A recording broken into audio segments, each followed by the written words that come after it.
This is Hidden Killers with Tony Bruschi. Here now, Tony Bruschi. There's a moment in every courtroom where your focus quietly shifts, not to the judge, not to the victims, not even to the defense table, but to the family of the accused. And in Bryan Kohberger's sentencing, that moment hit hard. Because as chilling as his silence was, as vacant as his body language came off, the heavier gut punch came from imagining what it's like to raise someone like that, to be his mother, his sister, his father, to sit in that courtroom and realize the world now sees your son as pure evil. This isn't about sympathy for the devil. It's about the radioactive fallout that drops on people who never committed the crime, but can never walk away from the person who did. Today, defense attorney and Defense Diaries host Bob Motta is back with raw, clear-eye breakdown of what Kohberger's courtroom presence really tells us, not just about him, but about the psychological shockwave that his family's when someone they love turns out to be unrecognizable. And Bob's not speculating from a distance. He's been in the trenches with families just like this, families who raised sons who turned into killers, families who didn't see it coming, families who also did. We'll dig into Kohberger's non-reaction in court, the family's quiet presence, and the emotional disconnect that likely existed long before the crimes. Bob compares the moment to other cases like Anthony Garcia and John Wayne Gacy, and what we learn about these men when we look at their parents, their siblings, their social footprints. Not always what you expect.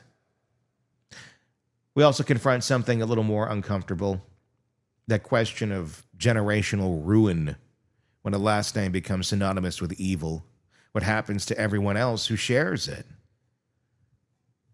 This conversation isn't going to let us look away. It's going to force us to sit with the fact that Kohberger's family, no matter how you feel about them, are living a nightmare of their own.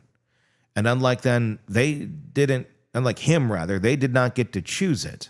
Watching his demeanor today in court, just his lack of demeanor, I guess you could say in some cases. I mean, can you imagine having this person as your child? I mean, this is where, and I from what I have understood, I believe his mother, Kohberger's mother, was there, and his sister today. I don't know about the dad. That's based on Bryan Enton's reporting. He was in the courtroom. But I mean, this is how he is. I don't know that this is necessarily the changed version of Bryan Kohberger after the crimes were committed. I'm guessing this is Bryan. This is how Bryan probably carried himself prior to the crimes and for most of his life. And yeah, I mean, if that's your, I see why the sisters were completely convinced right away that maybe Bryan is the one who did this, why they went out and looked into his car.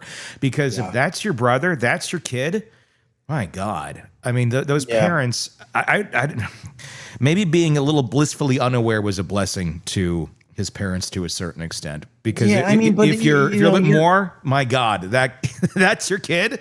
I'd be waiting for like the call. Like, when did he execute a bunch of people?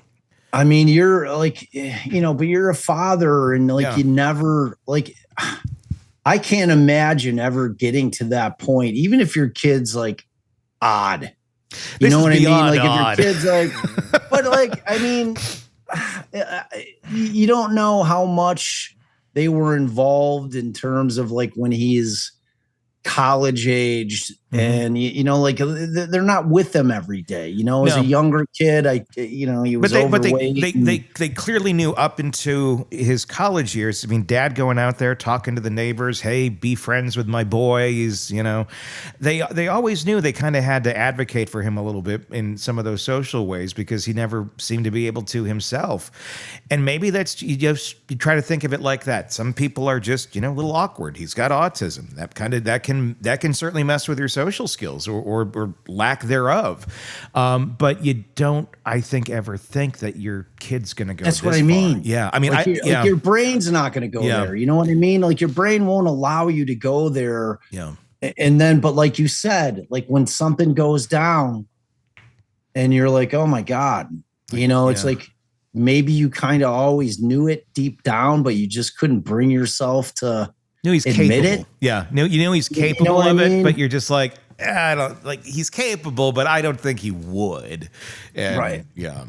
Because I mean, I feel, and I talk about this on my regular podcast all the time, it's like I've represented some people that have been convicted of some awful, awful shit, man. Like life taking type shit. Yeah. And, I'm dealing with, my client's family. And, these people, like Anthony Garcia in particular, like his family were like the most wonderful, warm, hardworking immigrants that came to this country. And like his father was like a retired postal guy. His mother is a still working RN. And these were just like salt of the earth people who were just absolutely devastated. And neither of them had any inkling of what Tony would become. Like, and he had some of the same kind of qualities. Like he didn't have a ton of friends growing up, and and it's like, I mean, they're victims in a vastly different way. Yeah. And then the victims themselves, and obviously the families of the victims. But I mean, it's like you can't help. And actually, Kaylee's mother said that. I thought it was powerful. I really appreciated the fact that she acknowledged that, there's Kohberger's destroyed his family's name forever. Like he's destroyed his siblings and his parents' lives forever. I mean, you're never going to shake that stink. No. I mean, like their lives have been altered in a way that can never be fixed, short of changing your name. And like, I mean, everything about these cases is so devastating because it's just the reach is so vast, and it's like, you see it a little bit in these victim impact statements where you've got, friends, and there weren't even really any friends. It was like primarily family today. They really kind of tailored it and kept it kind of to the families, which I respected. Because oftentimes you'll see friends and stuff like that come in and they'll give their little statements. But when you have a situation like that where you can hear it and you can hear the devastation with your own ears, and you start thinking about the reach of how far it goes just beyond the victims' families. It's like everyone that these kids came in contact to, whether it be teachers, friends, people they worked with, like anybody that had a significant moment or moments with these kids feels it deeply, and it's like, you just come to realize like how devastating these things are and how senseless they are. And, which again, always leads us back to the road as to why, and sometimes there's just no good reason, and like this dude, like there's never anything that this guy would say that would make you, like you said, like, oh, okay, well, that makes sense. That's never happening here, and it's like, it's just our morbid curiosity as a country, really, and as a society, really, that just kind of, we always want to know why, and we want to know the details of it. Like I'm thrilled this thing didn't go to trial. I am beyond thrilled that I didn't have to spend 3 months like streaming this every day, like, because it takes it out of you. It's like emotionally taxing, and it's hard to watch, and it's hard to listen to, and it's impossible to understand.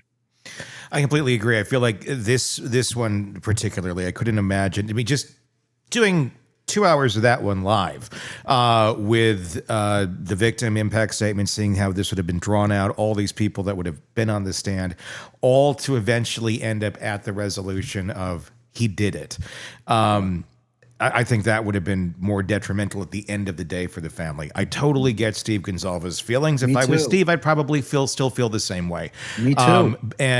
But I would also be happy that there are folks that are a little bit more removed from it that can see a little bit further down the line for me, and also have that best interest at heart of let's make this less difficult for everybody and try to tamper this down as much as we can in such a horrible situation. And at the end, I think it was the right thing. He admitted to it. Okay, good.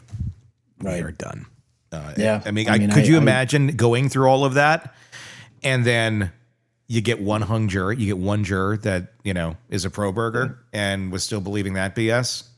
Oh my God. Or I mean, like the other part of it, like you get through the trial, he's convicted, and then you're set up for 20 plus years of appeals and post-conviction shit. You're going forever. And if you don't think that these families are acutely aware of every time something is filed on this guy, it just keeps reopening that gaping wound over and over and over again. And like we talked about the last time, I mean, no one is going to sit there and explain to these people what this guy is trying to accomplish with these appeals. So they're sitting there in a state of terror. Like, is this guy going to get another trial? Like they have no idea. Dude, like 20 years of that shit plus sometimes 30, sometimes 40. Like, I mean, it's one of those things where you've given them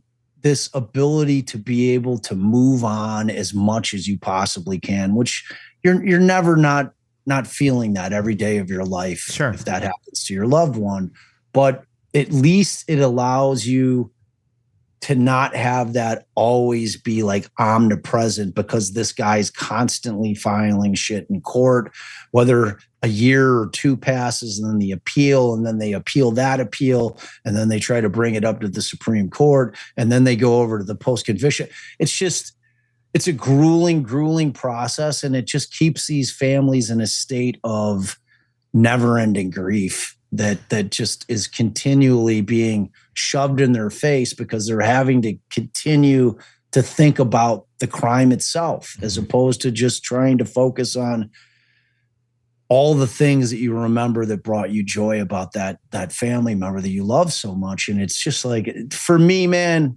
and like you started to see Steve's still feeling it. Oh yeah. Still, but you saw a little bit of a shift. Yeah. Like you saw him like kind of like he still thinks that Bill Thompson took the coward's way out, but I think as time progresses, Steve will get all the way there. Like if you were to talk to him in 5 years, I think if you were to ask him flat out, would you like to have seen him executed? His answer will absolutely be yes, of course. Sure.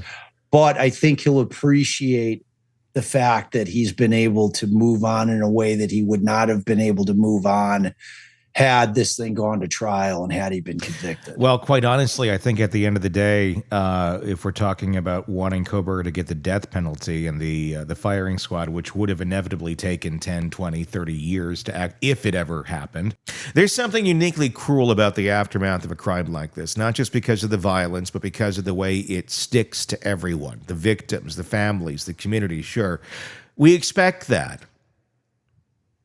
What we're reminded here is that the ripple doesn't stop there. It hits the killer's family too, and it doesn't wash off. Because it's one thing to mourn a loved one taken. It's another to face the world knowing the person who took them is your blood, your child, your sibling, your own name. And we're not talking about excusing anything here. We're talking about understanding how far-reaching the destruction really is. Bryan Kohberger didn't just kill 4 people. He detonated futures, his own, his family's, the lives of anyone who ever sat across him and thought, something's a little off, but maybe he's just awkward. Bob's breakdown is a powerful one, not because it gives us new answers, but because it exposes the quiet grief that never gets a podium. The guilt that lives in parents who think, should I have seen this coming? The agony of siblings who went looking for clues in his car because deep down they already knew. It's a different kind of heartbreak, one that doesn't get closure, only collateral damage. And then there's the relief, the brutal, necessary relief that this case didn't go to trial, because as satisfying as some might imagine it would have been to see Kohberger sit through weeks of testimony and cross-examination, the cost would have been enormous, not just emotionally, but logistically. As Bob put it, you get one hung juror, one appeal, one delay, and the families are trapped in the trauma loop all over again. Instead, they got a plea, a guilty verdict, a full stop. No grand finale, no theatrical drama, no fantasy of some killer on the stand finally explaining himself like a scene out of Mindhunter. No. Just silence. And maybe, just maybe, that silence is the cleanest wound we can ask for. As for prison justice, let's be real, Kohberger's future isn't bright. And things said in that courtroom don't stay there. And if he thinks those words won't follow him inside those walls, he's in for the final surprise. But here's the real question. Will we as a culture ever stop chasing the why in men like him?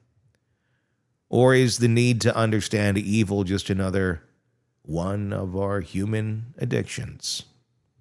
Think about that. Because we're not done yet.